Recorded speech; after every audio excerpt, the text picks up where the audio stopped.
அட, பெண்கள் விரதமிருந்து வழிபடும் காரடையான் நோன்பு.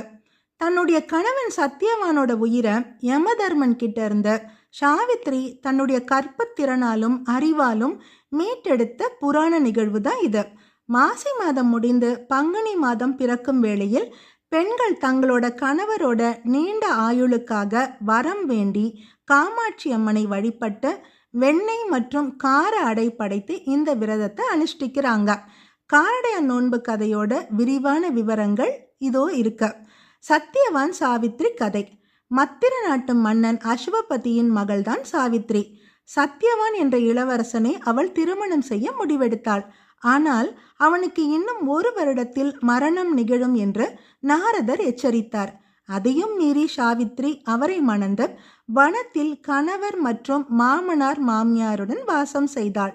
நாரதர் கூறியது போலவே 1 வருடம் முடிவடைந்த நிலையில் சத்தியவான் மரம் வெட்டும் போது மரணம் அடைந்தான். யமதர்மன் சத்தியவானின் உயிரை கயிறால் கட்டி எடுத்துச் சென்றார். தன்னுடைய கணவரின் உயிரை மீட்க சாவித்ரி யமனையே பின்தொடர்ந்து சென்றாள். அவளது பதிபக்தி மற்றும் தர்க்க அறிவால் ஈர்க்கப்பட்ட யமதர்மன் சத்தியவானின் உயிரை தவிர வேறு எந்த வரம் வேண்டுமானாலும் கேட்டு பெற்றுக்கொள்ள சொன்னார். உடனே சாவித்ரி எங்களுக்கு குழந்தை பாக்கியம் வேண்டும் என்று சாதுரியமாக வரம் கேட்டாள். தன் கணவனை பிரியாமல் வாழ வேண்டும் என்ற தன் நிலைப்பாட்டை அவள் உறுதியாக கூறியதால் யமதர்மன் மனமிறங்கி சத்தியவானின் உயிரை அவளிடமே ஒப்படைத்தார். மாசி பங்குனி சந்திப்பில் சாவித்ரி இந்த விரதத்தை முடித்ததால் இந்த நாள் காரடையான் நோன்பு என அழைக்கப்படுகிறது.